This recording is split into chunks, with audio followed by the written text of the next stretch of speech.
বিমানবন্দরে আগুন দেওয়ার মূল হোতাকে আটক করেছেন আইন শৃঙ্খলা বাহিনী। দুদিন পর পর ভয়াবহ অগ্নিকাণ্ড।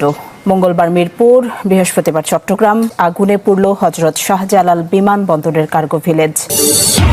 ক্যান্টনমেন্টে চলছে সংঘর্ষ, সেনা বিদ্রোহের আগুন, সেনাবাহিনীর ক্ষমতা দখলের সম্ভাবনা। বেরিয়ে এলো আসল সত্য, যার নির্দেশে শাহজালাল বিমানবন্দরে আগুন দেওয়া হয়। নির্বাচনের আগে আওয়ামী লীগ ভয়ঙ্কর রূপে ফিরবে, সবার সামনে ঘোষণা দিলেন সেনাপ্রধান।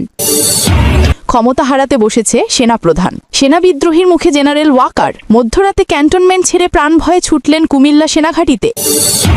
আওয়ামী লীগের মিছিলে বাধা দিলে পুলিশের ওপর পাল্টা হামলার নির্দেশ দিয়ে যা বললেন সেনাপ্রধান ওয়াকার।